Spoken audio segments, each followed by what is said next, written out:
Down the Barrel Podcast with Jimmy, Dino, and Jared. Welcome back to Down the Barrel. We are here once again with the one and only Thomas Archibald Gable. Wow, my title's improving every time I come. No, that's definitely not your middle name.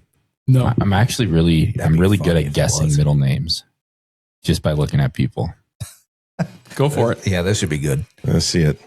What you got? Thomas Gable. It's going to be like Thomas Henry or Thomas David. Can I have a guess? That's Sure. pretty good. Peter. Thomas Peter? No, I've got more faith in his parents than that. I'm going to go Thomas David. We should ask what his dad's name was, or his uncle's. You're close, I'm close. sort of. It begins Sort of. with the D. Oh, Thomas gosh. Dean? No, God, Thomas Derrick. Thomas Devin. I was going to say Devin. Is it This is Daryl? definitely what our people are going to be pretty Listeners jazzed. Everybody Let's right hear in this. to hear this. I know. Thomas. It does start with a D though. Is it deer? It's Thomas Deere Gable. I knew it. Thomas Gable.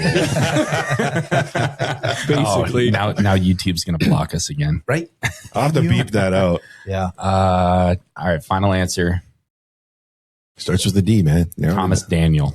Close. down. Ooh, that's good. Thomas Donald. That's my grandpa's Donald. name. Donald. Well, anyway, I was closer You were with very Archie. close, though. All right. you were good. Good try. Yeah. Good try. You want me to guess yours now? You know mine.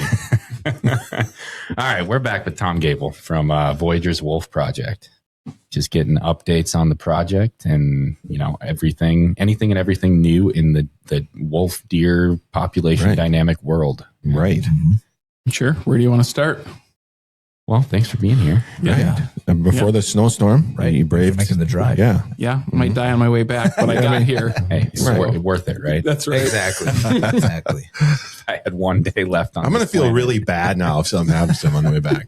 Well, what would you These do are with his your last day on words. I mean, I would definitely want to spend it at DTB. That's Right. for sure. If I knew it was my last day on Earth, I'd say, kids, wife, I love you. I got to go record a podcast. All right. So let's start with, I think last time we left this off, we were talking about new funding that you had received to actually study wolf deer mortalities dynamics. Sure. Where are you at with that project? Yeah, so that project just got started. So we started collaring some deer a couple of weeks ago, and that's really early on, so we don't really have many updates there yet. But the hope is it's a 3-year study. And so the hope is to track survival over, obviously, this winter and then the following winters and see basically what's causing deer survival to change, not only in terms of winter conditions, but also looking at predation levels, looking at habitat factors, basically the 3 things that, in theory, could drive changes in deer survival. So, and similarly, at the same time, so we're doing that with the collared deer, and then we have collared wolves, and we're actively studying their predation behavior during the winter too. So we sort of have the data from the deer survival perspective and then the wolf predation perspective. And sometimes those things might tell you, they all are going to tell you a story that, and they're going to be sort of 2 parts to the story, but they're going to tell you different parts to it, right? And so because the number, like deer survival, or let's say the percent of the deer population that dies from wolf predation every year is considered the predation rate. Well, that's going to be dependent not only on how many deer each pack kills, but what the density of wolves is as well. And so you were trying to get all the different components understood in this system so we can really track what's driving it. And even let's assume, or not assume, but let's say we find that wolves aren't necessarily having a sizable impact, but we are still interested in the ecological dynamics. Like we're still interested in what is wolf predation like during a really severe winter versus a really mild winter. What does that look like in terms of deer survival rates? What's the association between deer survival rates and growth rates of deer population? So there's all sorts of, I consider them mainly just ecological questions that we're interested in of how does this system work? Mm-hmm. And having collared deer helps us understand that. And similarly, we're very interested in habitat and particularly deer habitat. As time's gone on in the state, deer habitat has changed and changed in dramatic ways. In particular, we have lots of young forest and we're losing a lot of conifer forests that deer need for the winters. And so we're really interested to look at it also just take the wolves out of the picture, just does where a deer decides to spend time, does that influence their probability of surviving, whether that's surviving getting eaten by wolves or surviving dying of starvation or whatever it might be. And there's good reason to think that there probably is some association there. It's just trying to understand that dynamic. But that obviously is going to depend on what does a winter look like. We had a very mild winter, but if we have a winter that lasts really long into April and May, deer are going to change their behavior. They're going to change where they spend time. And so we're hoping to tease all of that apart. I don't know if we're going to be able to do that truly in a 3-year study. That's fairly short for kind of our goals, but the hope is that gets us started, and then maybe it's something we can get additional funding for to keep building on, or find other resources to kind of keep that work going longer term. So it's really interesting. It's definitely a new area of work for us. Obviously, we've done really the wolf side of things for a long time. And this obviously kind of seems like a natural step to kind of, collar the prey and understand what they're doing as well. So we're interested, and hopefully I'll have some updates in coming years to share. Yeah, that sounds really cool. How many do you have collared right now? So we have 59 collared right now. Okay.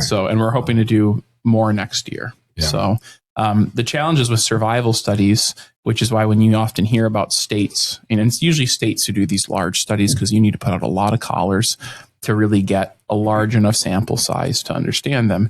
And so it's not uncommon for state agencies that are doing this to collar 200, 250 deer or elk or whatever, right? Because you need large, robust sample sizes.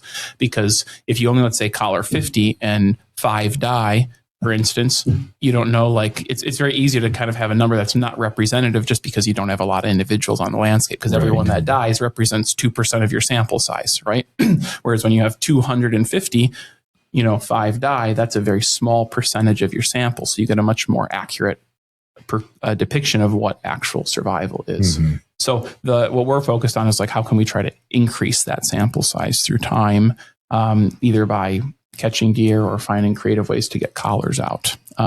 So we're thinking through that and trying to learn from other researchers who've done this. There's obviously a lot more people who've caught deer than have caught wolves. So luckily there's a lot of information there, and trying to just tap other folks of how they do this and learning tips and tricks from them. Yeah. So will that expand your outreach? It'll expand it to an extent, but in some ways the deer study is sort of like its own.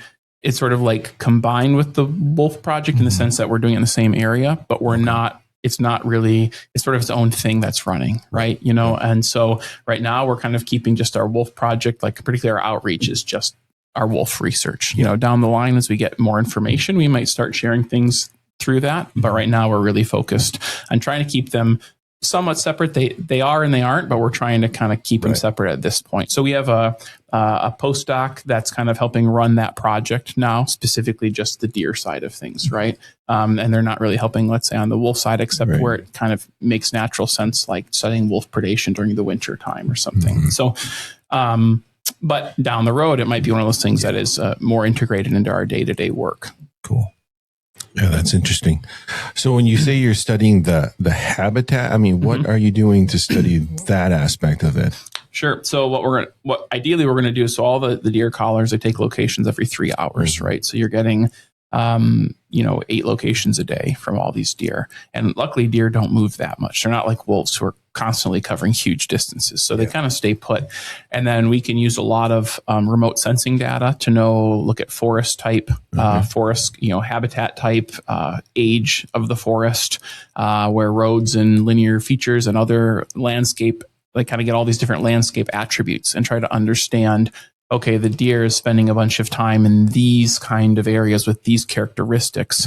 How does that compare to the overall landscape, right? Are they using conifer forests more than you would expect based on just the availability of conifers on the landscape? And do deer, let's say, who do that, do they have a higher probability of survival? So you can start tying in these landscape, basically determining where does a deer spend time and seeing is that related to their ability to survive, in those landscapes. So like I said, that's an ambitious goal because you need a large sample size to really tease that out statistically, because there's a lot of variables other than just what habitat did they spend time in, right? There's lots of other factors at play. So that's why it's probably it's an aspirational goal to be able to answer that.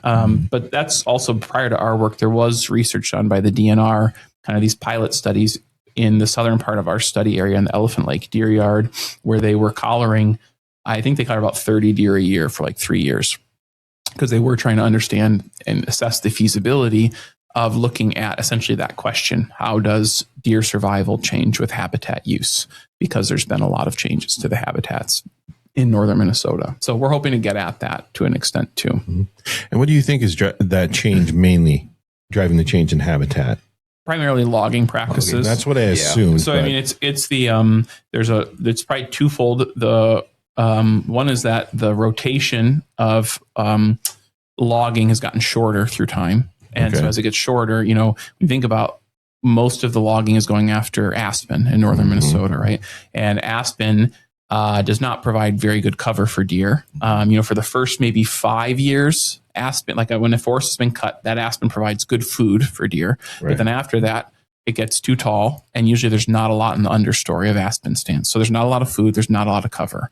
And so until that forest then gets to be 40, 50 years old, when you're starting to get conifers, balsams, spruces making their way into that canopy where it starts providing cover and starts becoming helpful habitat for deer, that aspen stand kind of becomes a deer desert. I mean, if you go out in a time, it's kind of like if I said, go walk out in the forest in the middle of this, when there's deep snow, and I said, okay, we'll walk through a cedar forest and now go walk through an aspen forest that's 20 years old. I guarantee you it's a lot more work to walk through that aspen forest, right, because the snow is so much deeper than it is in the aspen. And that's exactly what a deer's encountering too. So there was a quote or a statistic in the Star Tribune, which said that, this was in an article this past fall, that in 2012, 30% of DNR state forests were aspen stands older than 50 years old. So these would be sort of mature mixed forests that have good conifer cover.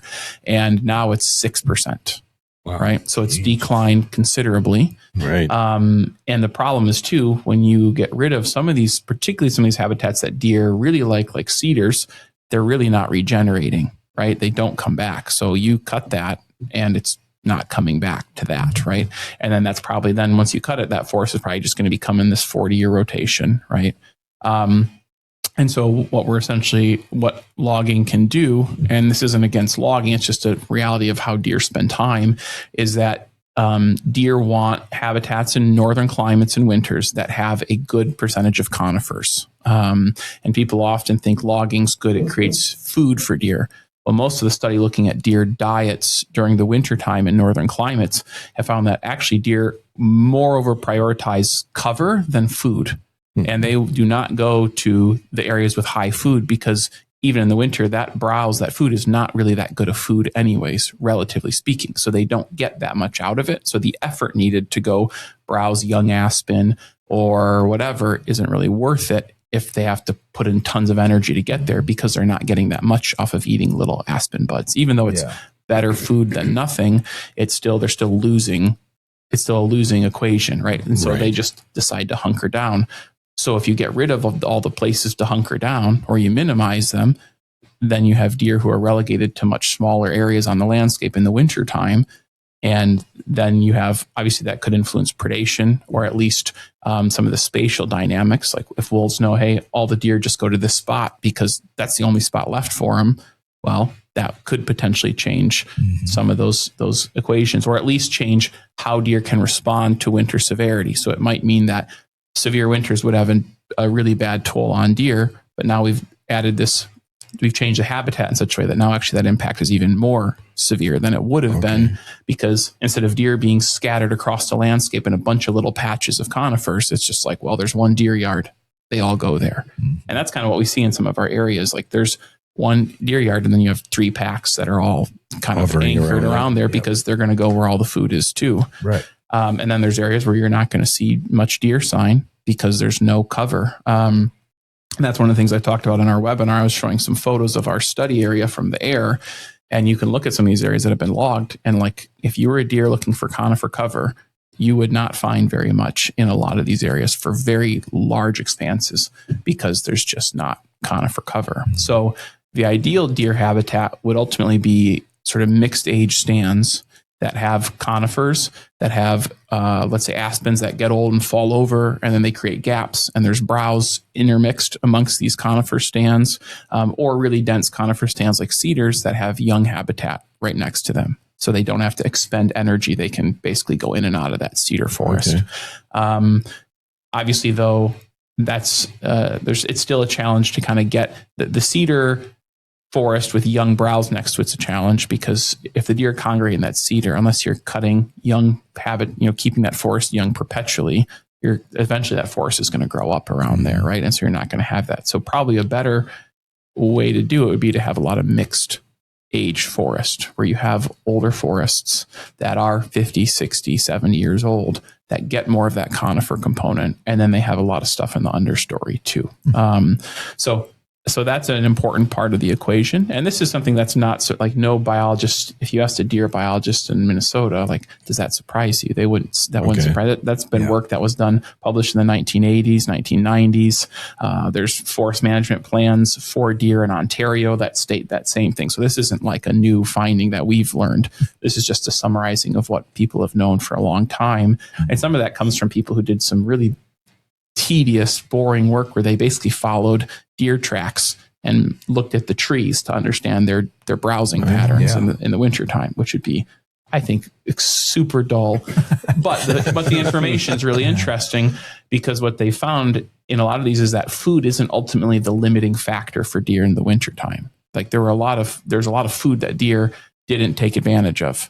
And so that points to, like, their strategy is conservation of energy, not eating food in the wintertime. Okay. And so they just hunker down and just wait it out, right? And they get enough fat reserves in summer to hopefully be able to persist. My next ambition was going to be to follow deer around and see what they do, but now someone's already done it. Yeah, you managed to do that. I know. Okay, well then I'll follow a turkey around. No, I think this is this really speaks to why it's so important for our DNR, Division of Wildlife and Forestry, to work hand in hand, right? Because they haven't always, and I think they are making a very concerted effort to do more of that. The DNR statewide forestry convention, or whatever they called it, was just a couple months ago down in Breezy Point, and they actually invited a bunch of us to come down and give a presentation, a bunch of conservation groups. And that, I think, demonstrates that they are, as a division of forestry, starting to think more about these wildlife considerations.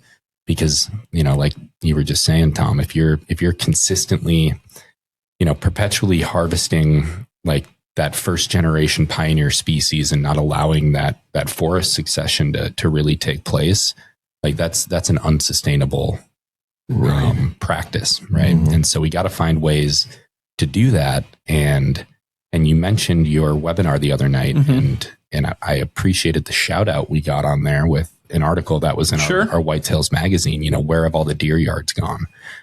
Which was a great piece that was published, 2 years ago or so.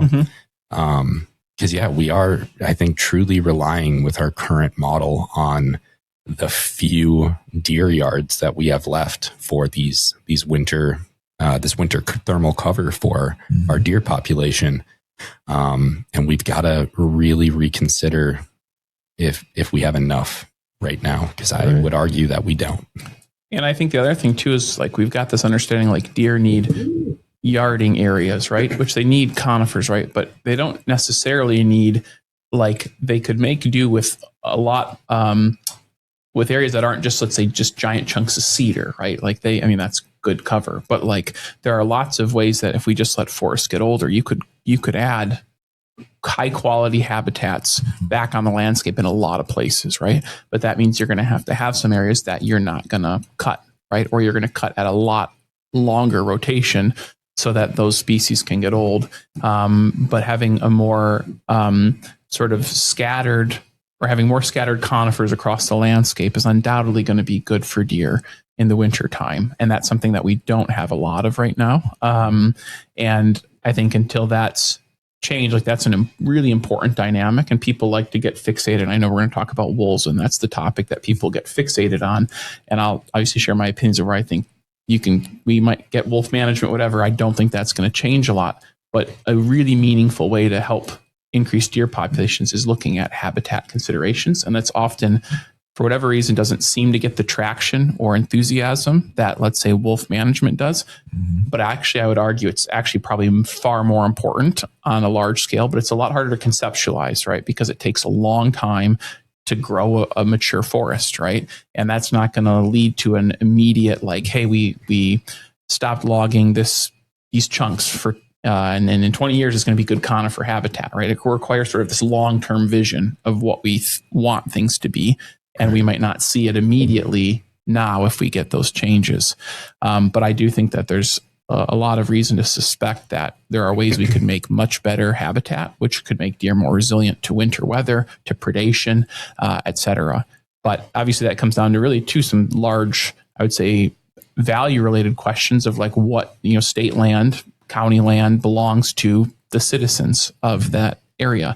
What do the citizens want for those resources? I mean, and if people feel strongly that they should be managed this way, then they should share those perspectives, right? And if not, obviously the dominant perspective right now is forests are a resource, which I'm not disagreeing with. I mean, I think unless you don't use wood, it's pretty hard to be against logging, right? But it's thinking through, okay, are there ways we can modify these practices that both allow getting sustainable timber at a reasonable rate while also ensuring the interests of species like deer. And they're not the only ones that benefit from these older forest types too. I mean, you have lots of other animals that require old forests that we don't have. Yeah, no, I agree completely. And that's why a significant amount of the habitat work that we do as MDHA is focused on that thermal cover. And you said, it doesn't always get the excitement and the energy around it, the habitat work. I would go a step further and say that I'm often met with like animosity, Oh, sure. It's like the scapegoat. Why are you restoring the habitat just to give the wolves a better home? Right. Like you got to think about it from, all angles, right? Like it's an ecosystem, right? It's not just wolves eat deer, end of story, right? There's all kinds of variables that come into play here. And our goal as an organization is to address each and every one of those variables in a way that is as impactful for our wild deer herd and for our hunters and conservationists as possible, right? And thermal cover is, I think, probably the most important. I think the thing that's the challenge, I think, like you're saying, is I think the moment you say this is an important thing, a lot of people that, at least from my experience, are like, well, you're just trying to not blame the wolves. And right. It's like a scapegoat. It's like, well, not really. But I also tell people, like, you go out in the woods and go run around in March and tell me which habitats you would prefer to run around in. And let's assume something was chasing you. Tell me which of these habitats you would want to run around in. Do you want to run around in the young aspen forest, or do you want to run around in the cedar forest? And I think people oftentimes dismiss it until you really start, like, go out and be active yourself in those habitats and see the physiological change that happens when you're trying to move in one habitat versus the other, and then do that for 5 months or 4 months and don't eat anything, right? Because that's essentially what a deer is doing. And so I think when people dismiss it, it's because they haven't really thought about it from a deer's perspective of what is that actually like. Certainly predation is one of it, but even without predation, you can read about this in the Dakotas in like 2021 and 22, I believe, or maybe it was the following year when they had a super severe winter. They estimated there was a 50% die-off of deer. They don't have wolves there, that they were just finding dead deer because they were basically nutritionally depleted and they didn't have anywhere to go, right? Because it's just so taxing to move in those environments when you have deep snow. So I do wish I've thought about ways like, how do you get people to see that habitat? And this isn't unique to deer. I mean, I think this is a lot of people, conservationists, who are trying to say habitat's important, right? But it's just not as sexy as some of the other things, right? And it's like, how do you get that to resonate with people to understand, yeah, this is an important thing. Right. And you hear people know habitat's important when you talk about food, right? When you say food plots and things like that, and people are like, oh yeah, we need nutrients in the summer to get to see a deer. People often don't think about that in the winter, that habitat change, particularly in northern climate, shifts, and you have to think about it differently. But actually, the winter is probably more important than the summer in terms of dictating whether a deer makes it through to the next year. Yeah. Well, and Go ahead. I was going to say, even with habitat, we've noticed in the area that we hunt, and I think a lot of hunters ignore this or don't want to realize it, that the logging, or if, habitat's changed in their surrounding area, they want to blame something else. Right. Like we had a stand that was cut not too far from where we hunt, and it changed how the deer, move around. And there was a year that's like, where'd the deer go?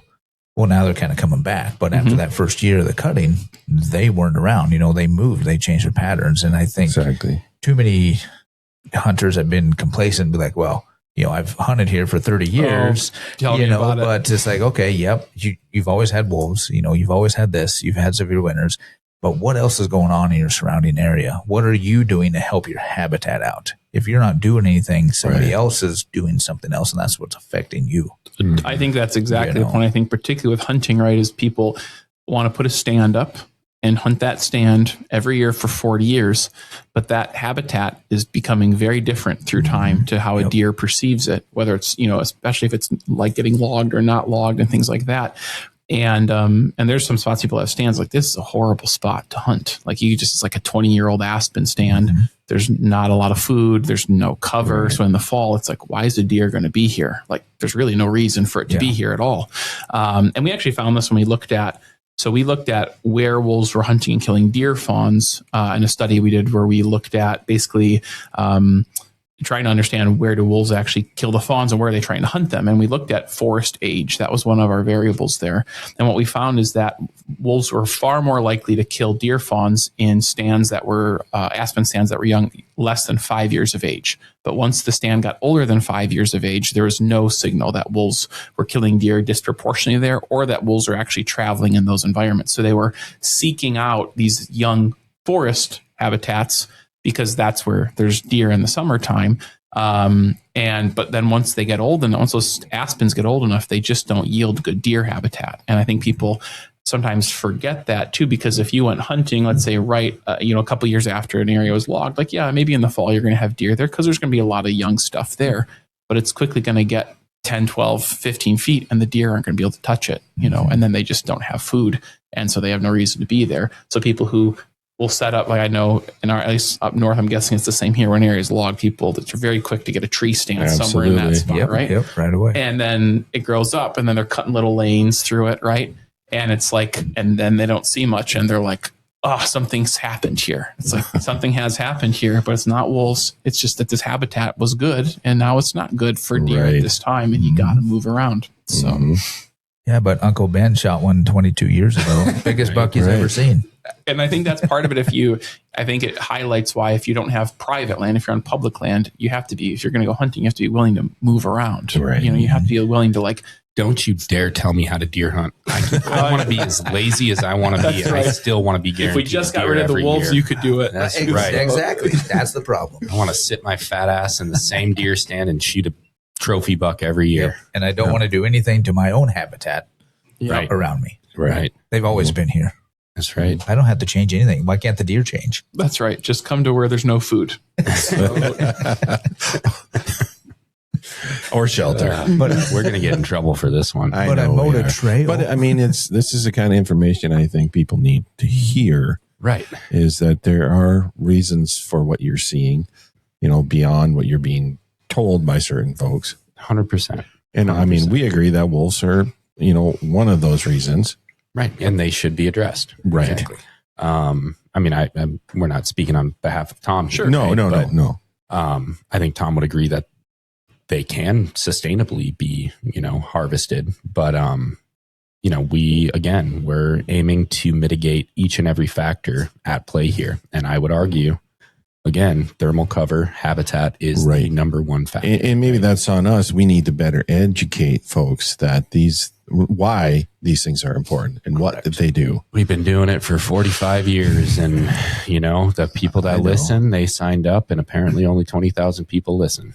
Because that's all. I get it. That's all we can seem to get on board here. Just keep pushing. We just got to keep pushing. So we got to do. Right. I think the other thing you're up against with some of the habitat stuff too is there's a lot of, let's say, obviously when it comes to forest management, there's a lot of commercial interests in it, right? Right. And there's this notion too where you have companies talking to landowners, et cetera, trying to say, make your habitat better by letting us log it, right? Mm-hmm. And it's not to say logging can't, in certain prescriptions, make better habitat, right? But like just clearing your land is not going to make your land long-term better habitat. Right. But you have this challenge where people that is particularly, I'd say, in the hunting community, people feel like, oh, I need this young forest, it's going to be good for grouse, good for deer.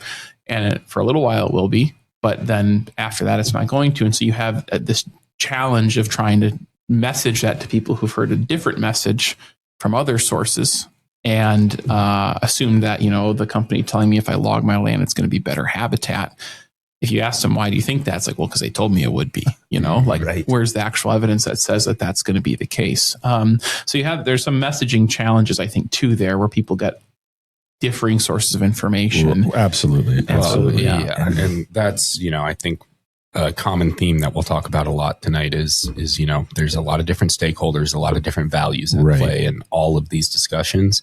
And I would say that we are also very much in a time in human history where instant gratification is the only gratification. And that's something that we need. And I think conservation groups do an excellent job of preserving the traditional value of, preservation for the future, conservation for the future. But that's maybe where we're across the board seeing a decline in membership, is because we aren't the organization that's going to give you the instant gratification, until you win your gun at your first banquet or whatever. Right. That's pretty gratifying. That is gratifying. But the work we do, it's not really something that you necessarily are going to reap the benefits from, right? It's something that your grandkids are going to reap the benefits from. Right. And that, I think, is more noble and more worthwhile than most other missions. Exactly. For sure. Exactly.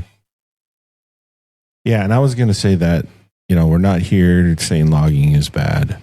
I come a family of 5 generations of loggers. So, it's something that has to be done. And I've been told for years and years that, those logging cuttings that's gold for deer hunting.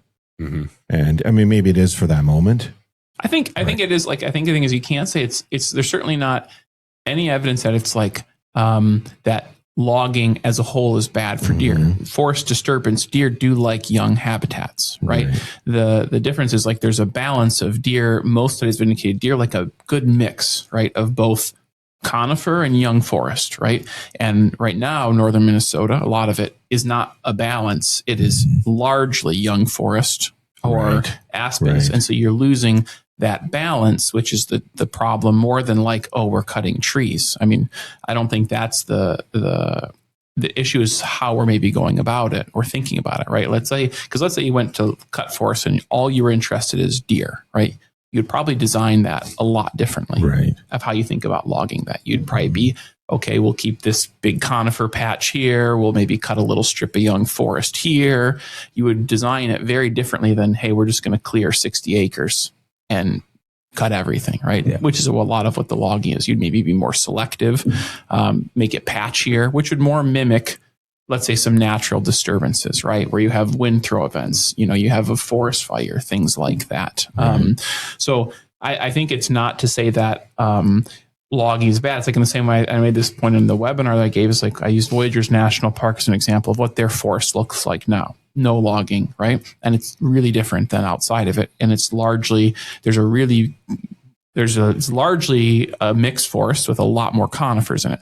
But that also isn't, let's say, ideal deer habitat because there's no disturbance or very, very little disturbance, right? So there's a lot of aspects of that if you were trying to, let's say, have more deer on the landscape, that isn't the ideal either. So the other end of the spectrum doesn't necessarily yield you better habitat either. It's somewhere in between, right? And that's the challenge, is finding where's that balance? And then how do you, obviously there's an economic aspect to logging that you have to factor in and what's feasible economically and things like that. But I made this point, which is why I referenced the MDHA article, which was by Tom Rush, who was in the DNR. And what I'm saying is just ultimately mirroring what many DNR agency biologists have said about what habitat we need and the changes that are going on. And when the state had deer habitat specialists, essentially they're saying exactly what I'm saying is we're losing forests with conifer components in them that we need. So it's certainly not an anti-logging. My dad and grandpa run a millwork business, which is all based on logs, right? So I use firewood to heat my house. So I mean, there's just it's not an anti-logging thing. It's more just saying like we have to be realistic if we're going to talk about what's the issue or what are the issues here, and give an honest assessment of those. And we can't assume that everything in northern Minnesota has just stayed the same since the good old days when there's lots of deer and now there's far fewer of them, and assuming that it can't be habitat. It must be something else because habitat has changed considerably based on all the records that are out there. I think we can agree, though, that Smokey Bear deserves life in prison without the possibility of parole. I certainly agree with that. I mean, he should definitely have a talking to, I would assume. I think we have a bear season. Well, there you go. I mean, that's taking it a little far, Dean. For those that don't know, Smokey Bear, not Smokey the Bear, Smokey Bear. Only you can prevent forest fires, right? And forest fires were good back in the day, right? They were routine surface fires. They were not destructive. They promoted regeneration. And we started just suppressing every single one. And now you get a forest fire and it becomes this destructive crown fire that, is just horrible for the ecosystem, right? But like you were saying, Tom, that disturbance is a good thing, right? But disturbance at a certain scale is a good thing, right? And that used to be handled by things like forest fires. And now we're trying to prescribe what the ecosystem would have done on its own through, thinning and clear cutting in some cases. And it's never going to be as good. And that all goes back to that damn bear. That damn bear.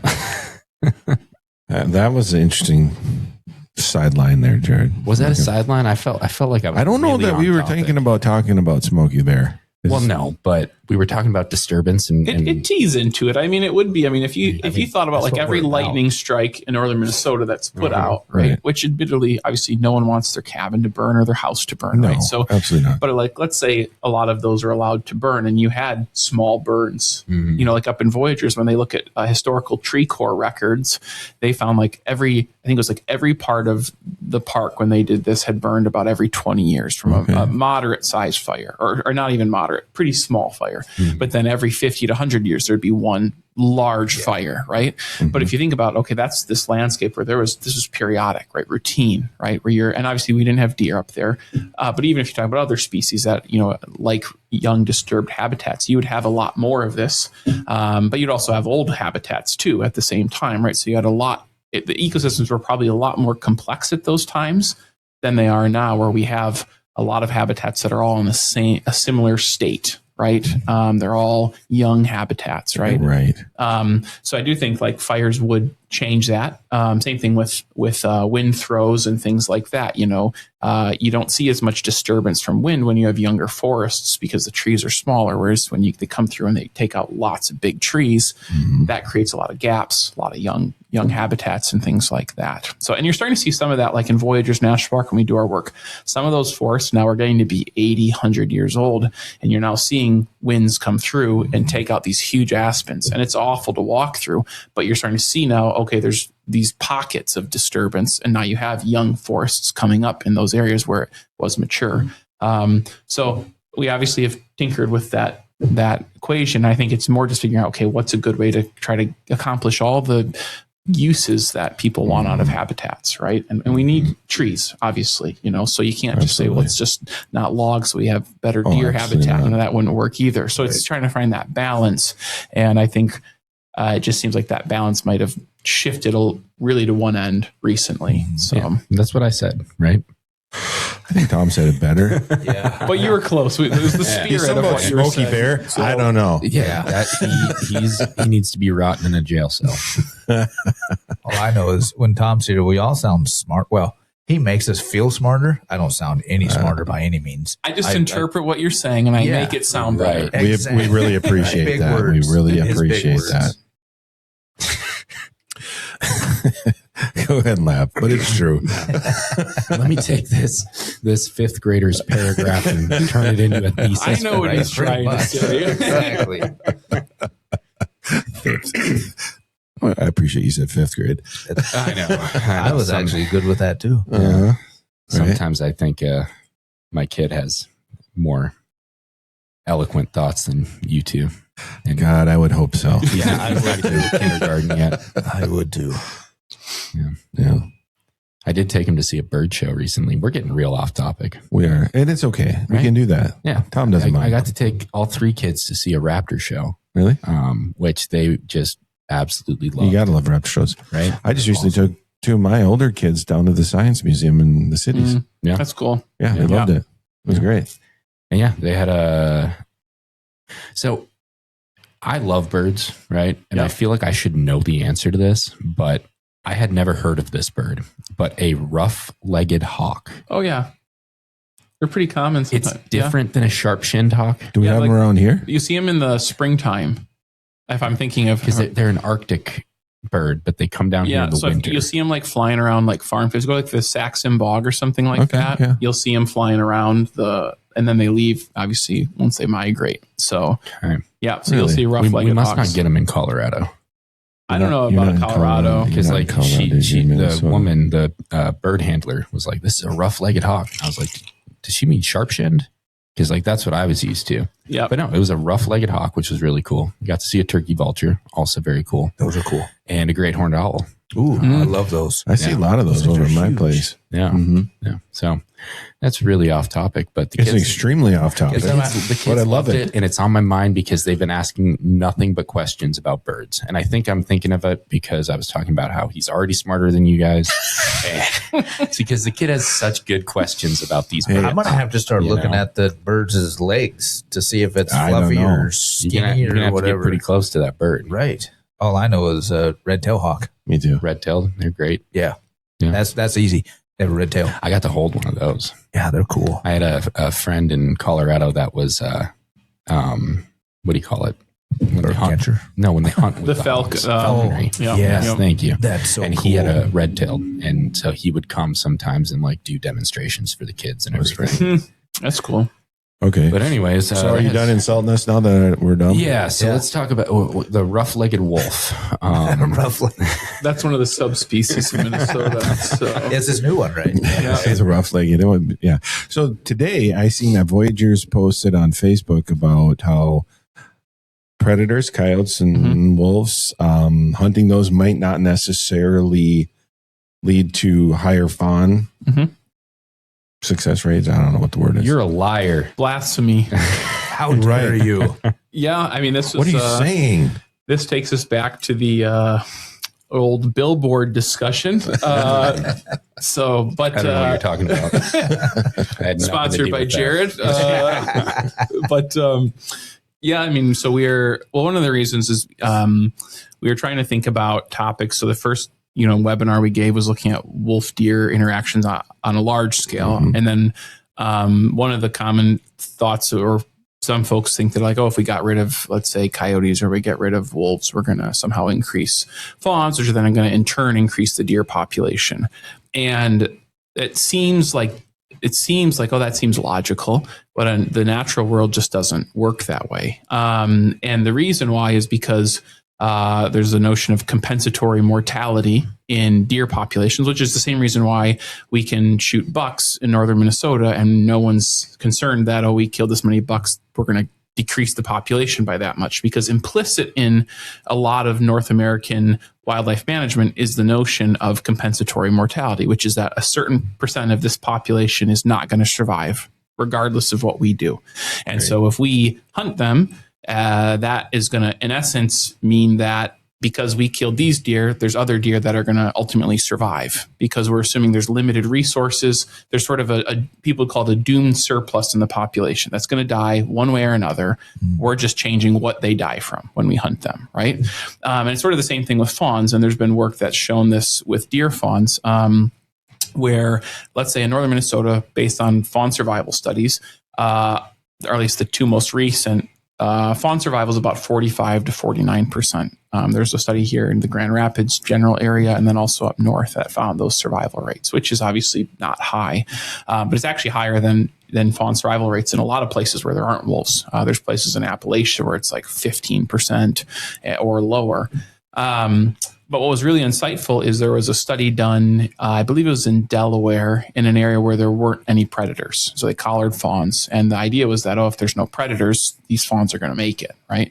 And what they ultimately found is that their fawn survival rates were still about 45% because these deer were dying of malnutrition, other disease, genetic birth defects, things like that. And basically the conclusion there is that, and there's a great article by the National Deer Association that covered this research study that did it. And they called the study, I think it was like One Hoof in the Grave, or Born with One Hoof in the Grave, yes, I read part of that. Which is basically the point that, like, if you get rid of predation, it's not going to necessarily mean that these fawns are going to make it. There are some instances where, like, alleviating predation could increase it a little bit, but nonetheless, the assumption that all these deer are just going to survive if we just got rid of the predators is just kind of flawed thinking, because ultimately deer populations evolved over a long time with predator populations, and they evolved in a way to be able to grow despite predators being around. And probably historically, deer had a lot more predators than they currently have with wolves and cougars and bears and all sorts of things.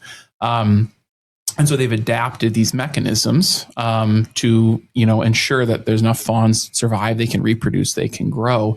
It's also why deer give birth to fawns all at the same time, is because it's called predator swamping, where you basically dump all of your offspring at once, because even if the predators target them, it's sort of like this, like, flood the zone with young. And so a certain number will make it through, even though a bunch of them won't. And so these are all strategies to essentially overcome predation.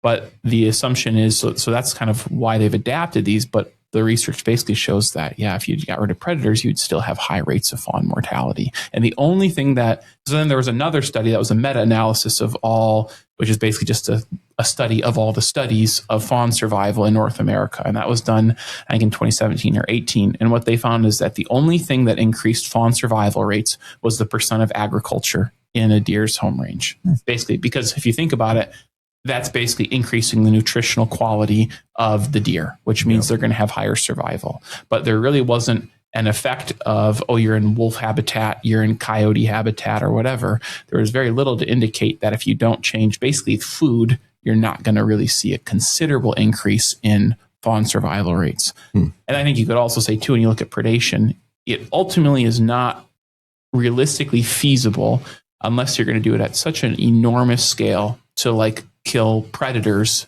year in, year out to keep those fawn survival rates happening. And so that's the other challenge you have too, is there's also this side with the predators. If you think about how many wolves or coyotes or bears, let's say we could show that they're having an effect on fawn survival, right? And let's say we got rid of all of them, we could increase fawn survival rates by 15%, right? Well, how much of that wolf population or coyote population do you need to kill before you start seeing that little bump? Because it's not like, hey, I killed 10% of the wolf population, fawn survival increases that much, right? It just doesn't work that way, because predators are competing with one another as well for resources. And those resources are fawns. So there's a certain other level too on the predator side where it's not as simple as I'll see this online. I killed one coyote, I saved 5 fawns, right? Like, that's just not the way the world works. And that's hard for people to wrap their mind around. That doesn't mean you can't shoot coyotes. Like, you can shoot coyotes. It's just the notion that you're going to help deer fawns considerably is pretty low. There have been some spots, particularly with coyotes, where they have done these mass coyote removals, and they have seen temporarily little bumps in fawn survival.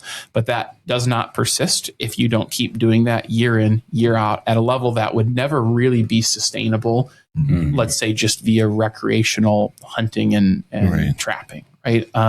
So my sense is, like, it's really not a legitimate, it's just not going to be feasible, really. And I think it's sort of accepting, like, predation is a part of the natural world. And even if we kill a bunch of predators, we're not going to change that dynamic long term.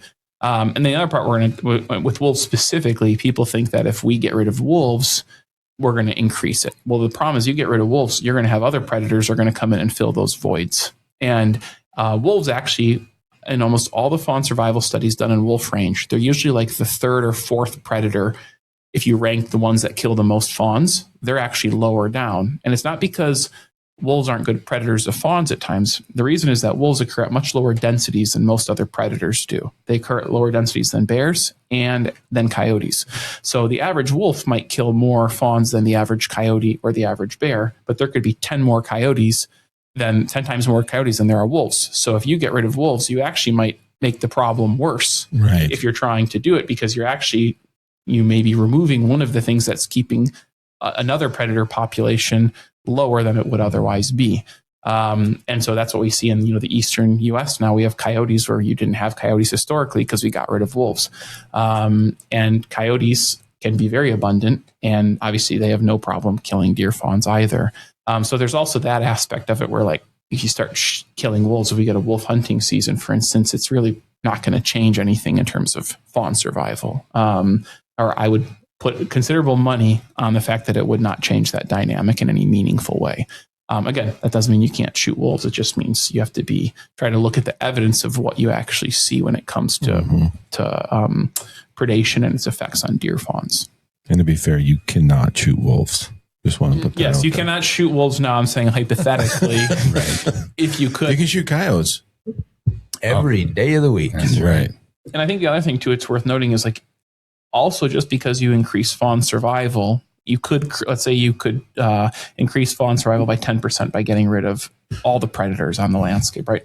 That doesn't necessarily mean that the population is going to increase by 10%, because that doesn't mean all those fawns, doesn't mean that all the other deer are going to continue to increase at the same rate either, because there are, without using really fancy words, but I'm going to have to, there's density dependent forces at work in deer populations. Basically means as the population gets denser, they start competing with each other more for resources. And so then oftentimes growth rates of most mammal populations decrease as the population gets larger at a certain point, because now there's more competition for the limited resources, and that helps regulate populations at the level that can be sustained on the landscape.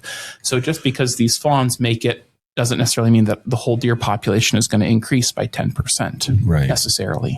In the same way that saying, like, if we got rid of deer hunting, which would mean we'd have thousands of more bucks in northern Minnesota, I don't think next year the population would increase by that much, because it's not that simple to just say, well, we stopped hunting, there's 10% more deer in November than there were in October. I don't think that means there's going to be 10% more come April. And so you have to use that same logic when you think about fawn survival as well, as it's not that simple. Right. So feel free to plead the fifth or tell me to go pound sand. Pound sand. But if you were to make an argument as to why there should be a wolf season in Minnesota, you're arguing there should be a wolf hunt. What would your argument be? If I had to make an argument, and I'm not saying this is backed up by the facts, but if I were to make one, I would say... Don't say values. It is values. That's really what it would be. I mean, that's ultimately, like, I think you can't, there's no other real, like, every one of these points has sort of the counter perspective that someone could argue the same. So, like, let's say people often want to say, well, let's say we can prove, and this is why wolves and deer, I think, are such a hot issue. In some senses, it's this struggle over values. Like, some people think if we can prove that wolves are impacting the deer, that justifies the hunting season for them, right? And someone on the other side of the spectrum could say, well, great, they're impacting the deer. Deer do damage to forests. People hit deer with vehicles. That's actually a positive for society. Why should we hunt them? They're doing us a service. So it really comes down to your perspective. I'm not saying that's what you should think. I'm just saying, like, you can flip each one of these issues based on your perspective and come to a very different conclusion. And that's why some of it, and we take lots of heat for our perspectives on wolves and deer, but some of it, it's like, it doesn't really change the ultimate reality of it. Is your values of what you think. I could give you lots of reasons why we could have a wolf hunt that isn't going to decimate the deer population, decimate the wolf population. but I don't think that means that we should do it. So like I can same way I could argue with you, like these are the reasons why we don't need to hunt any wolves. And from an ecological level, like they'll do their own thing, blah, blah, blah. But that doesn't mean we can't, right? So I'm going to give you an answer that's not very helpful, because I think it's like, I could see it on both sides. And I think that's ultimately why there's so much arguing about it. If it was so obvious, right? The majority of people would coalesce and just say, yeah, we should, it's obvious we need to do this, right? Right. But it's not that simple, because two people look at the same pieces of information and make very different conclusions about that.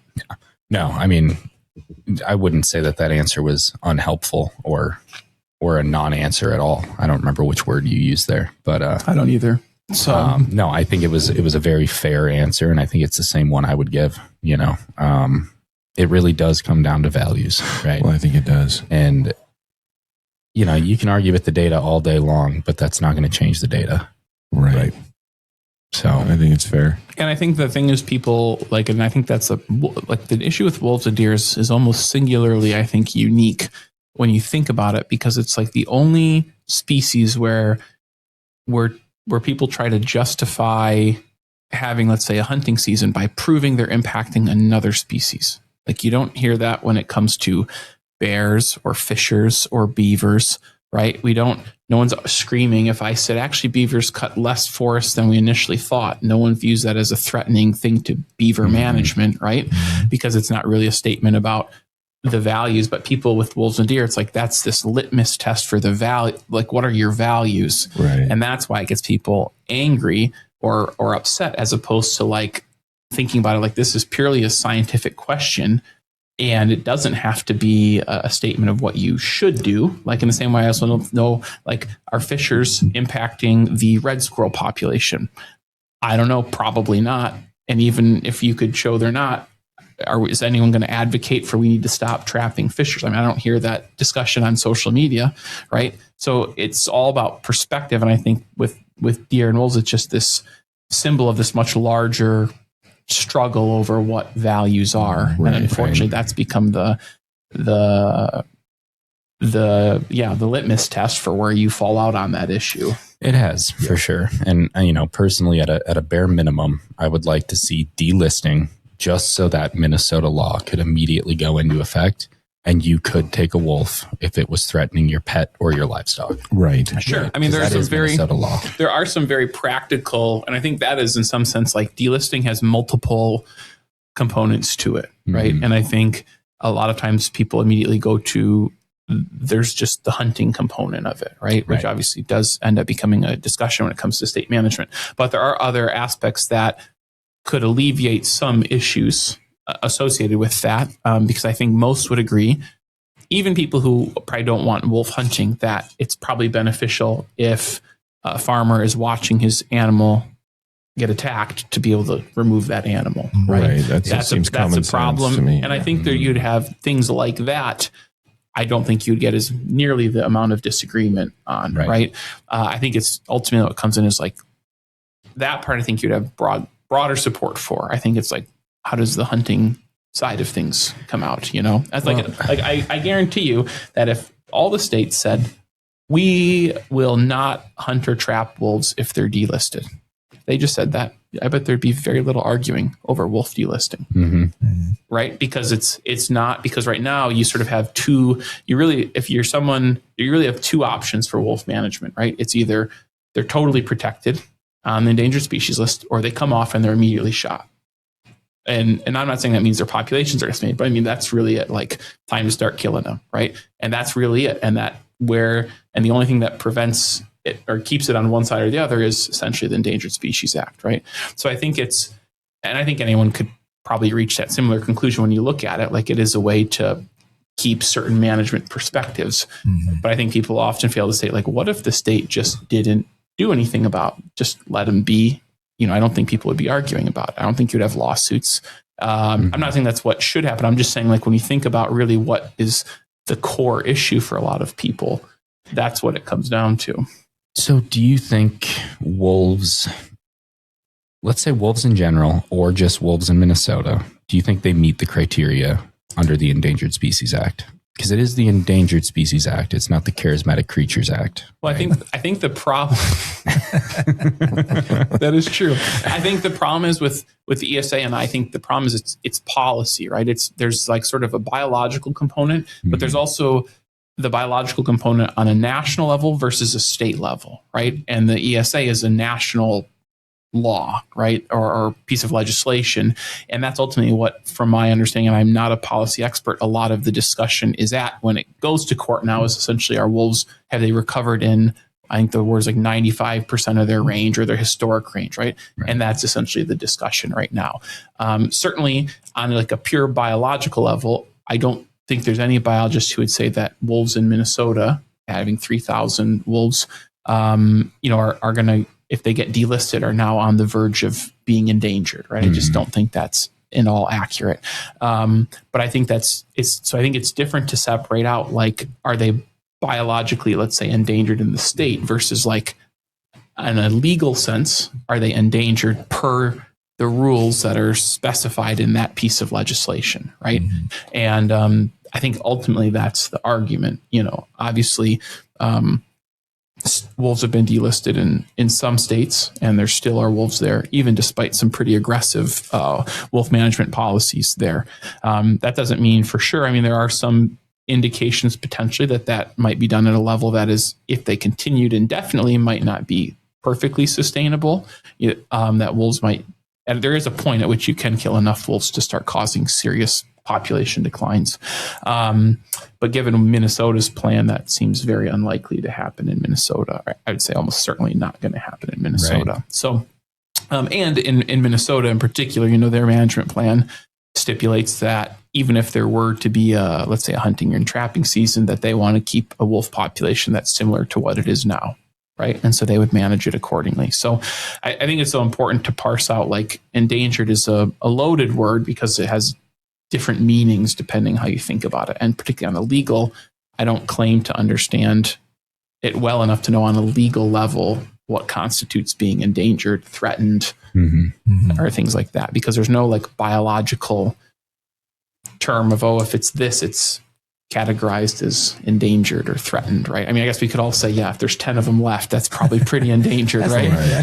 But it gets gray, which is obviously what's being argued about. Yep. That's the challenge. And that's the whole thing with even the Endangered Species Act as a whole, as I understand, is lots of species get listed and few get delisted. Correct. And so there's just some larger questions too there about how does this work, right? And I don't have those answers.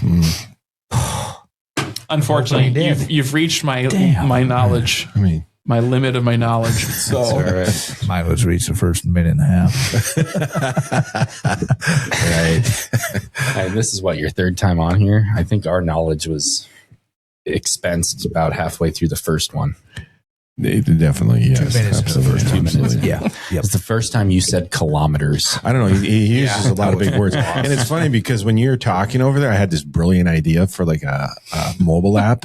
Oh, yeah. And then you threw a word out that I was like, I might call it that. And the word was density. So I'm thinking. Is that a new word for you? No, that one's not, but it reminds me of how dense I am. So it was like, I need a translation app for like smart to dumb or smart to not so smart. Well, however you want to say it. It's like when he says big words, it explains in our ear. That means, this. Maybe that exists already, but I thought it was a great idea. And I'll have to credit Tom for that. There we go. Inspiration. Density. I don't know. Density for dummies. Yeah, I don't know. But yeah, I kind of want to go back to what you said about how wolves and deer are kind of unique, that we kind of base it on each other. Yep. And I think that goes to, how, at least in our area, how much deer are part of our society. Sure. In hunting. And I think that's where in our area I can speak to, that's where a lot of that comes from. And then I think it also speaks to how people argue about it. It's more of a, and I don't know if this is the right word. I might need you to translate. Societal, that's the argument. You can't ignore that part when it comes to management, unfortunately. Sure. It's the human nature of it, I guess you would say. I mean, so how would you say we deal with that? I know you are more the scientific, the biological. Sure. But that is real too. Sure. Oh, certainly the societal part is actually, I would say, the most important part of when you think about when you think about management of most species, ultimately, like that is what is the driver of whatever the policy should be, right? It's what is society on the whole want with that species? Because I think that's the whole point we're trying to get across some of the wolf and deer related stuff is we don't see a lot of data to support the idea that wolves are the key factor impacting deer populations. But again, that doesn't mean that we shouldn't hunt wolves or that we should hunt them. It just simply says like, you can kill as many wolves as you want. If they're not the driver of this dynamic, it's not going to change anything. That doesn't. So I think there's the balancing that out. Now you could also, someone make the argument, well, it's silly to make management decisions for a cause that isn't actually happening, right? Like something that just to appease people. I'm not making an assessment on that one way or the other. We do all sorts of things that might not be sensical. So ultimately, I think when it comes to wolf management, I think what it should be is like, what do people want? And that's a discussion of like, do people want to manage wolves the way that a lot of other fur bears are managed in the state? Are wolves managed differently? Because they are in some ways, they are a normal other species, but they are also, I think you could make a pretty good argument, fairly unique, given the feelings they generate amongst the public. And so I think that's what it should be. And from my perspective, I think there's no inherent contradiction between there being an abundant wolf population and having good hunting opportunities. Like, and I know that's going to shock people to say that, but I don't think those things are in conflict. I know a lot of people do think they're in conflict, right? And I'm not saying that doesn't mean people can't advocate for the changes they want to see because they think that's going to help things. I'm simply saying, as from just purely looking at the information, I don't see any way that's going to, like, killing wolves is going to change that dynamic. And that's why I don't see a contradiction between hunting and that. Like, I very much enjoy hunting, and I truly don't believe when I go out, and I sat this year, didn't see a deer. I saw a wolf though, so I can say I've seen more wolves than deer this year. But I truly don't think everyone else I've talked to. That's right. So, but I truly don't think, like, when I'm out there, it's not like, oh gosh, I'm glad I've duped all those people online to thinking wolves aren't the problem. But actually, I know they're the problem. So I genuinely don't see a conflict there, because I don't think I'm fairly convinced, just based on the information, that they aren't in conflict. But doesn't mean that everyone's going to feel that way, and it doesn't mean that people can't advocate for what they want. Well, I could remain cynical of saying to do it for this reason isn't going to make a lot of sense. But let me translate that. Let me translate that, because he just said your feelings don't change the facts. There you go. That's a good translation, I think, of what you just said. Yeah, and I agree with that. That's kind of the point I was getting at. And that's the crux of wildlife management, right? Is you've got your raw ecological data and knowledge, and you've got this human dimensions side of things, right? And you've got to try to find a way to mesh the two in a way that works for everybody. And, I will acknowledge that sometimes it is fucking frustrating. It is a struggle, for sure. It's frustrating. But that's the beauty of this country that we live in, is that my opinion matters just as much as the person that wants to just come up north and photograph a wolf, right? Absolutely. I get one vote, they get one vote. We have to tally those votes equally and make an informed management decision that's going to honor those perspectives in a equitable way, equally beneficial way. Yeah. And it's frustrating. It can be very frustrating because I have very strong opinions on things, right? Well, as most people that doesn't negate your opinions, right? Well, and I think the other thing too is there's a lot of people on both sides of the discussion who are very ignorant, and I'm not saying that as like I think everyone, like, people I hear all the time, oh, the people who like wolves, they just are don't know what's going on, right? And then I hear people like, oh, these hunters don't know what's going on, right? And it's like, that's true of a small proportion, or at least a proportion on both sides, right? There's a lot of reasonable people who are also in the middle. You don't usually hear from those people. Right. You're not going to hear those people screaming and yelling. Right. But those are ultimately, there's probably a lot more people in that middle ground that are willing to at least have a discussion about it. And I think that's the real problem, is we don't have a lot of discussion. There's lots of yelling. There's lots of people insulting each other, as opposed to, like, people, being able to actually have meaningful conversations about what they value, what they want, why they want, instead of just demonizing each other for, I can't believe you think that way, you're an idiot. And I think it would be really beneficial when it comes to wolves. And this is what we've tried to highlight in some of like our webinars of like getting people to really focus on the issue at hand, which is your values, not arguing about the science says X, Y, or Z or this or that and whatever, because both sides just say the same thing, right? The science supports our perspective and it really doesn't support any perspective, and trying to get people to have discussions about like, why don't you like hunting? Why do you like hunting, right? Why does that value matter to you, right? And trying to get people to really connect on a personal level about those things, because it's a lot easier to like, it's a lot easier to dislike someone's values if you can just demonize them as a person, as a whole. They represent everything that I don't like. Right? They're an existential threat to my views, as opposed to like, that person's actually all right, even though I don't understand why they think that way. Or maybe I understand now because they've told me, still don't agree with it, but they're not a bad person for thinking that way. Right. I think I'd like to say that about Dean. He likes the Kansas City Chiefs. Yeah. Which makes him a bad person. That's what I was thinking. That's funny. Who has the most Super Bowl rings? Bad people. Can't we all just get along? Man, can't we all just get along? Why gotta be like that?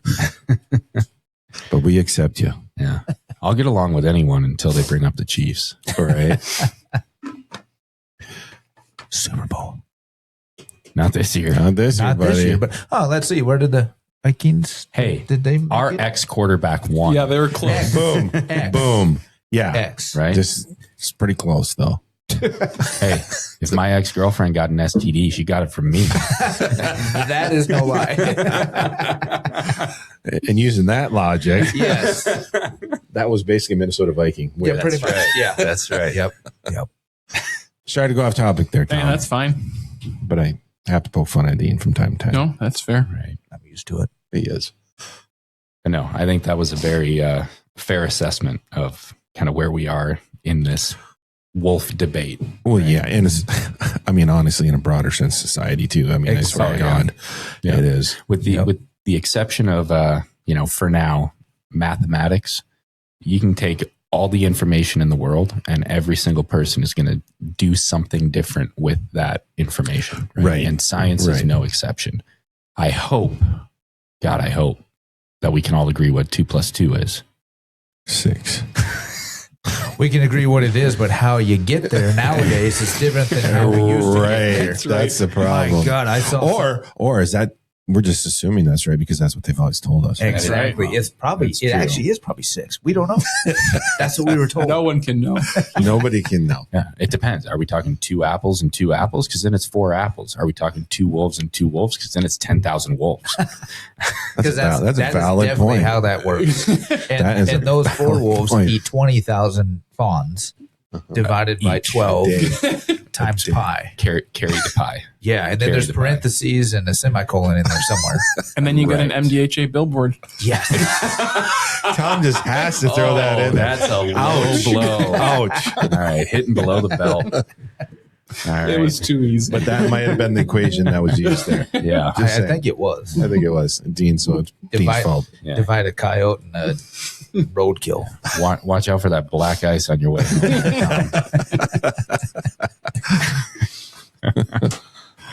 Oh, man. Well, what else do we got to talk about? Yeah, what else is new up there in Voyager country? You're studying the wolf, you're studying the wolves, studying the deer. I mean, right now we're doing our winter time is largely we follow wolves around, find all their kills in the winter time to quantify how often they're killing deer. And then we're also doing our population estimates. So we have 400 cameras out. We're checking all of those all the time, making sure they're working. That's for getting our pack and population numbers. So we have really good estimates there. So that's a ton of effort. You know, we're going to these cameras every 3 to 4 weeks to make sure they're working in the winter time. So that's a huge effort to do that. That's pretty critical to our work. Yeah. So, and then that's really what we're doing right now. And that's what we're going to be doing till April, basically. And yeah. Can I take us somewhat off topic again? Yep. It's not about birds. That was it's not about birds. It's not about birds. But is there, so you get all these 400 trail cameras out there and, however many thousands, tens of thousands of images that you have to sift through. Is there a current and or perceived future role for AI in your research? So, I mean, no doubt there probably is to an extent. It's more figuring out, particularly with the video side of things, how to do it. And particularly, a lot of trail camera work is interested. Like, there's a lot of folks who've used AI to speed this up, particularly with photos. Researchers put out cameras, they take photos, and then they put it in some algorithm that can identify the species, right? What we're doing with our camera footage is a bit more detailed than that, because what we're trying to do is not only determine the species, but we want to know, okay, what wolf is this in this pack? What age class? Is it a pup? Is it a subordinate? Is it a breeding individual? And to be able to identify that same individual through time. So in theory, I mean, obviously we as people can detect, if we study it long enough, like, oh yeah, that's that same wolf we keep seeing, right? And we know that was the same wolf that was in that pack last year based on these physical attributes. So in theory, it does, it seems totally feasible that AI could figure that out. But right now, I'm not aware of anything that's easily implemented for us to feed it all through an algorithm that can say, this is the same wolf in all of these images. So a lot of it is just us going through it. And it's kind of like watching film, like if you're like you would with football film or something, you just watch the clips over and over again in the hopes of being like, oh yeah, I noticed this feature on this animal. Because some wolves, a lot of them do. Some of them are very obvious, some are not. But, with our estimates, we want to be able to say not only we know how many wolves are in this pack, but we know who all the individuals are. We know what they look like. We know if they were there last year, if they were from another pack and joined that one. So we're trying to get really high resolution information that, at least right now, is not something that you can readily get. And same thing too with okay, is that a pup or an adult wolf, right? And those, there are certain physical features, and I'm sure you could train AI to recognize those, but that's not something we've done, yet. So it would expedite it considerably because, when we get done at the end of the winter, we have, at least last winter, we had 9 continuous days of footage to review. If you added up all of it after we took out the images of just vegetation blowing and people in front of it. So it takes a long time to get through all of that. So when we publish our population report, that's sort of the summation of all of that, which is in part why when we get people online telling us we have no idea how many wolves are out there and things like that, it's really hard to be like, why don't you just come sit and watch this footage with us? Because I can prove it. I have got it's got a timestamp on it. It's pretty good information. It's not like we're just like, well, yeah, we think there's 50 of them. It's we're trying to leave it so it's more of a census than an estimate. So it's not us just getting in the range. It's like, no, we know how many, almost to the number of it, so that we can also, it's not only for just the scrutiny, for our own understanding of saying we've got a really good estimate through time. So when we see a change, we know that is a meaningful change. It's not like an error or potential, not error, but just variation in our estimate that we can't account for. When you look at let's say the state's estimate, they're obviously looking at wolves on a very large scale. And so they're going to have confidence intervals that are going to be plus or minus 500 wolves. Well, that's a lot. So for them to detect, let's say, meaningful change over time, that population is going to have to change a lot statistically for you to be able to say that is a meaningful decrease as opposed to a potential change in just sampling effort or something like that. We want it to be so that when we see a change, it's like we know that's a meaningful change. It's not a statistical sampling error, not error, but sampling change. So we put a lot of effort in our cameras in the winter time. And that's a great deal. It's more of a personable touch, the whole study, because anybody can throw it into a machine and ask for something, but. Right. Well, and, since we know none of them listen, I think we can confirm on air here that all three of us have used AI to draft messages to our wives, responses to our wives. I can absolutely say I have done that. I actually have not. I have not. I tell you what, it was brilliant and it worked awesome. Hey, Chat GPT, how would you respond to this? And it's like, here, do this. And it's like Wednesday disappointment. Wow. But it changed everything. That's where you two differ from me, because I guarantee AI. I mean, if you could train AI to talk like me, you can. then it might work. Like AI, third grade level. Yeah. Third grade level, ignorant. I like your hair. Yeah. Because I guarantee she would know exactly. And honestly, if it was more than 4 words, she'd be like, you lied. That wasn't you. Who wrote this for you? That word had 2 syllables. Yeah, that definitely ain't me. Oh man, but no, I see what you're saying, and I feel you with the comments about you're making up numbers, and I swear there's people out there that'll sit in a stand for 2 hours and they'll see one wolf and they'll be like, oh, 2 hours and I saw one. That's 12 wolves a day. That's I can't do the math on the top of my head, but that's 10 billion wolves a year, and that's how you get billboards. I'm going to beat you to that one. That might be true. I do think that, the challenges with wolves when it comes to particularly sightings and particularly trail cameras is if you don't think about the information, if you don't put it in its context, it's really deceiving, right? So like you can put a camera out and get I can put a camera out in a spot and I can guarantee you I'm going to get tons of wolf videos, right? I know they're going to be there, but it's going to be the same 4 wolves going by that camera.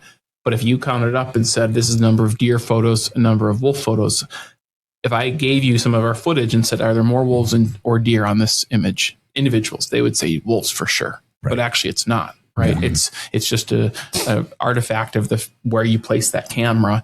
And so it's hard to get some folks to see that. And I think cameras, because of that, there's lots of pros of having cameras out, but there's also some where you have to think a little bit about the species, and it's just different. And sometimes people don't think about some of those things, or at least they.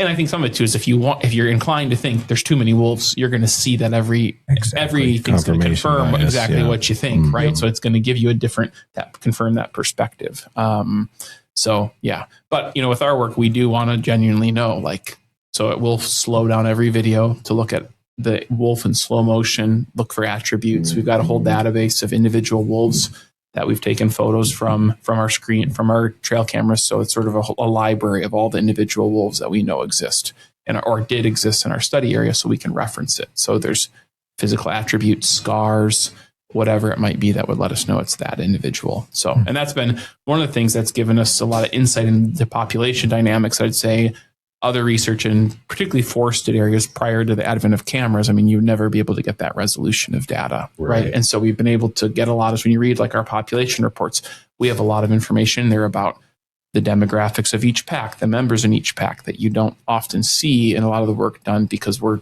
using videos and going through it in that detail to try to extract that data. I think it's so cool. Right. I think basically what you have to do, Tom, and I'm going to put this all on you, is you got to find a way to take all this great data that you guys collect and make it, how do I say this without insulting anybody? Digestible for that's still a big word. I think you just did it. I think you just did it, and that's where I wanted to go. You had your first free webinar, which was all about wolves and deer, and it was great, right? I was on there. You were on for a bit. I was on for a bit. Yep. I apologize. I didn't do it. I'll be on the next one. That's all right. I won't say but that was the first in a series, right? Yep. And the rest of them are behind a bit of a paywall. But where can folks go to get more info, to get signed up and get this information? Because I think the one you have tomorrow night. Yeah, we've got one tomorrow. We got another one in March that I'm giving, which is on essentially what are the effects of wolves on ecosystems. That's a topic that often is used for particularly by people who are wolf advocates of why we need wolves all over the place, and looking at what does the science actually say about that. And so that's what I'm going to be talking about in March. And we've got another one in April, which is basically just focused on what does a year in our project actually look like on the ground, behind the scenes. Obviously, social media presents a certain perspective. We share a lot of the highlights and things, but it doesn't necessarily show what does our actual day-to-day look like or seasonal work look like.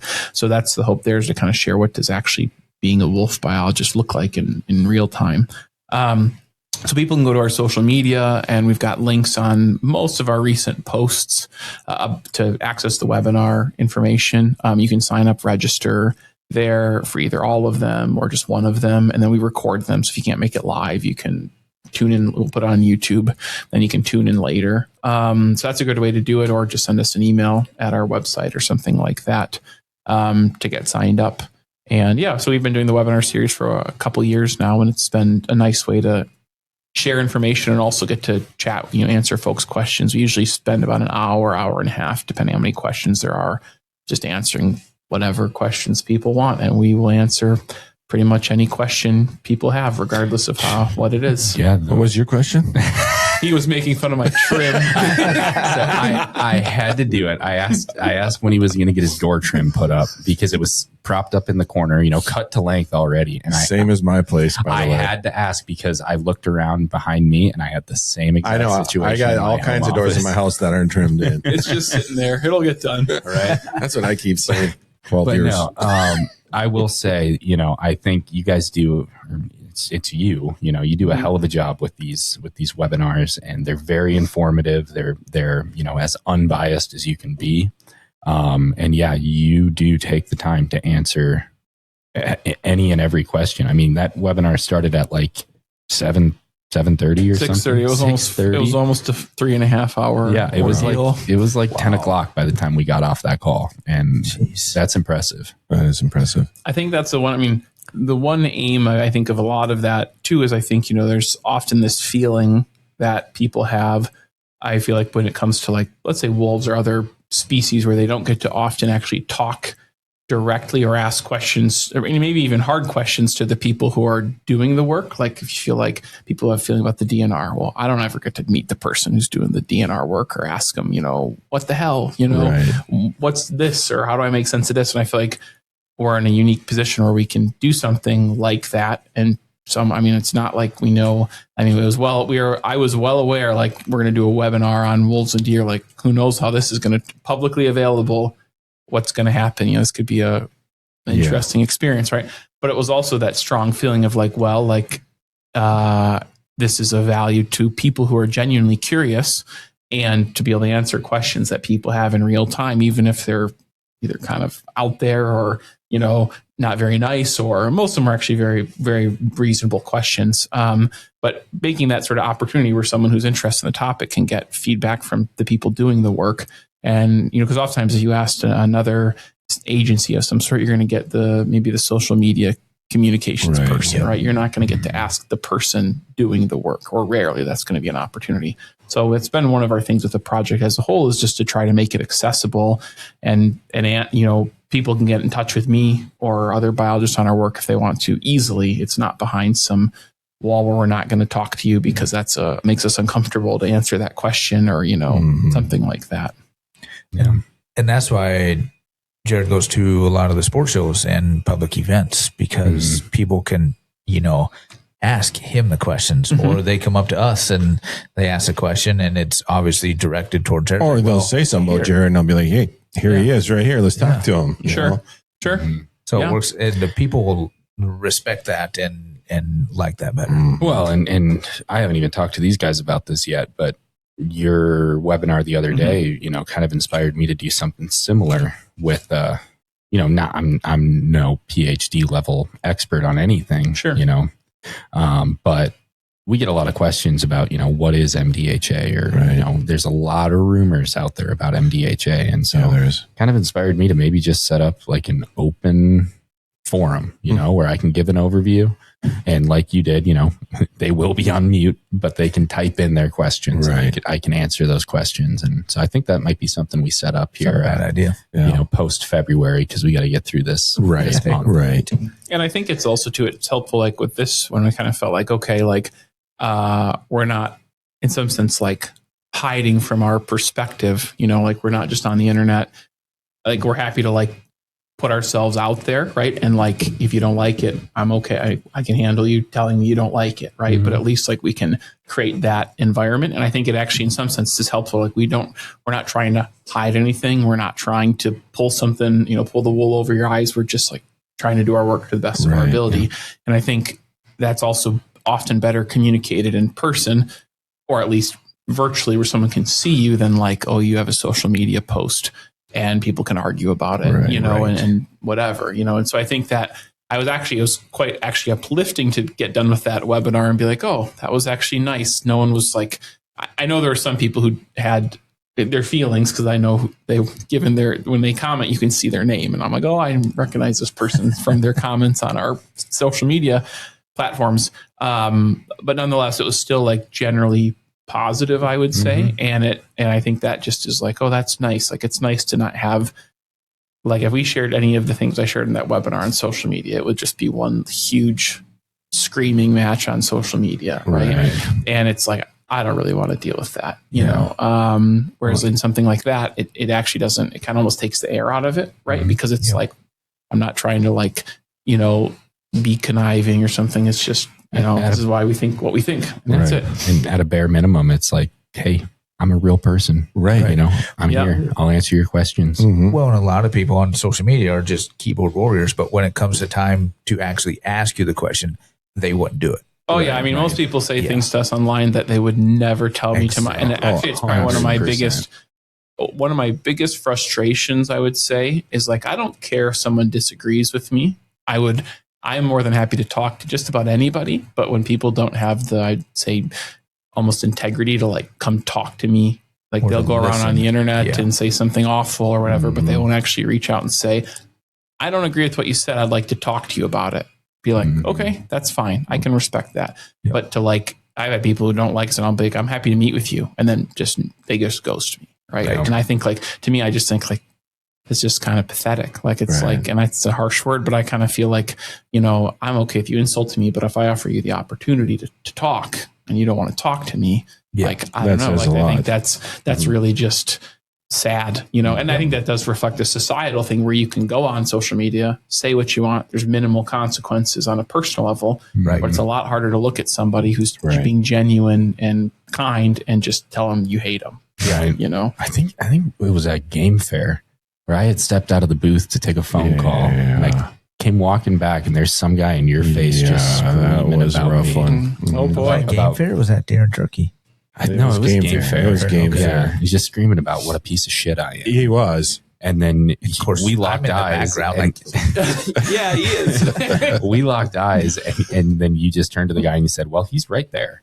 And so then I walked up and talked to the guy, and by the end of it, you know, he shook my hand, said, thank you, keep up the good work. And it's like, as soon as he shifted gears. As soon as you realize this is a real person, you know, just doing the best job they can do, it puts things in a new perspective. And we've had that happen a few times. I know you weren't there that day, but it was at the Duluth Sports Show. And I don't know what day it was, but I think you were there. Or actually, it might have been the year that you guys weren't there. But anyways, this gentleman come up just attacking. So had a conversation. And by the end of it, same thing. You know, we agreed to disagree. But he was happy and shook my hand and actually took a Whitetails magazine that he probably just threw in the shitter later. But, you know, it was a good conversation. But at that 10 minutes later, we had a guy come in and attack, and he didn't want to listen to anything. No. I mean, he just attacked. So, wow. You know, well, there are some just unpleasant people out there. Yeah. I don't know. My personal rule is, you know, speak about half the amount of time that you listen. Right. And if you can do that, I think you'll be a much better, happier, and more well-rounded human being. Well, I actually thought, speaking of that, so I was reading, I'm guessing you guys all got outdoor news. Maybe. So there was it was a couple of weeks ago, they had one on the DNR roundtable, and they're talking about the wolves, you know, wolf management, et cetera. And they're talking about how, I think it was, I can't remember if they're representatives or... it was both. We had Senator Herr was there, and then two reps, Heinzman and Fisher. Okay, yeah. So it was that, and it was talking about in the editors, or I forgot what they call that section, in the first page there, right? And they were talking about how essentially Heinzman and Fisher, despite stark policy agreements, they mentioned it was nice to see them before all the things were happening. They were having breakfast together or something, and clearly just enjoying conversation or something.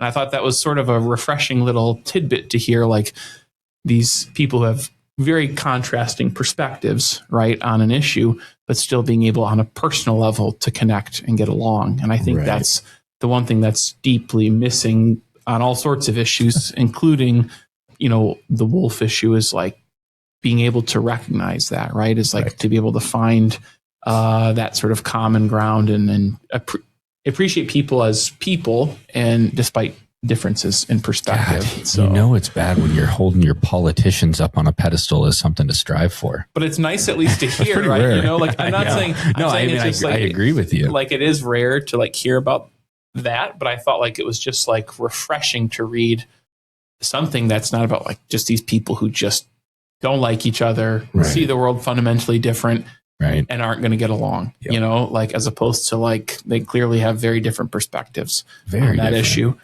but they still behind the scenes can get along, can function as human beings. They actually they shared a boat at the governor's fishing opener last year, and have plans to share a boat together again next year. So they enjoyed each other, and they invited Senator Herr to come with them. And nobody pushed each other over, or you know, there's a hook in your ear. So I just think, it's just refreshing little glimpses of, because it's like little glimpses of humanity, right? Of people being kind, right? And sometimes that seems lacking. And I'd say, I mean, we experience lots of people who are very unkind. And so it's like sitting right next to two of them. Right. So, but outside of Tom and Dean, I mean. That's right. Whatever. Everybody be so sweet like me and Jared. Yeah. Yeah. So sweet. Yeah. We're the best people you'll ever meet. Just ask us. Yeah. Just ask my mom. I'm perfect.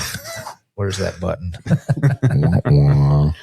Oh man. But no, again, definitely encourage you all to check out the webinar series that Tom's putting on with Voyageurs Wolf Project. I think it's very informative. I think it's well-rounded, well-balanced. You know, and it's good information that's right in your backyard for most of us. Right? And we all know you're going to take that information and form your own conclusions. Absolutely. But at least you'll have the information. Exactly. Right. Just think of all the new ideas you can come up with.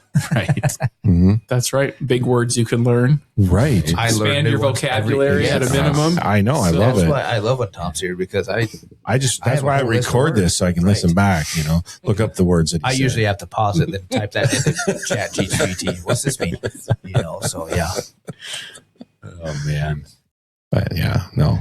It's always great to talk to you, Tom. Sure. Well, I like coming down. It's nice. So it's kind of becoming a, you know, roughly Valentine's Day tradition. It kind of is, but you know, and I really appreciate that you're doing the deer study now, because we have even more things to talk about. And hopefully, like I said, in the coming years, I mean, hopefully once we get that really, you know, a year or two in and get good data, we can share that information and talk about that. So, so we're excited. There's lots of fun things to talk about, and obviously we learn new stuff every year, it seems, or at least little bits. Right. And I'm sure there'll be plenty of this issue is never going to go away, regardless of what happens. So there'll always be things to talk about. Absolutely. For sure. Absolutely. Yeah, I'm sure we'll have you back soon. Sure. Right. Maybe next Valentine's Day. If nothing else, for sure, next Valentine's Day. Oh, man. Unless you find some really cool discovery, you know, about deer habitat or something groundbreaking. Groundbreaking. There you go. We want it first here. Yes. That's what I'll do. I'll let you know. I can only imagine. No, but thank you so much for being here, Tom. We always appreciate your perspective, and you know, you're doing great work. So thanks for having me. Well, thanks for driving down before the big storm. If we do actually get a big storm, if we do, and if I don't make it home, that's Jared's fault because he jinxed you. Yep. Blame Jared. Definitely. That's right. Teach you that way. Yeah. Cool beans. Sweet. We'll see you later, Tom. Thanks. That sounds good. Have a safe drive. The Minnesota Deer Hunters Association has been building our hunting and conservation legacy over the past 40 plus years through habitat, education, advocacy, and legislation in Minnesota for Minnesota. The Minnesota Deer Hunters Association and Wolf Report proudly sponsor this podcast. However, please note that the opinions, topics, and guests featured may not necessarily align with the views, beliefs, goals, or mission of our sponsors.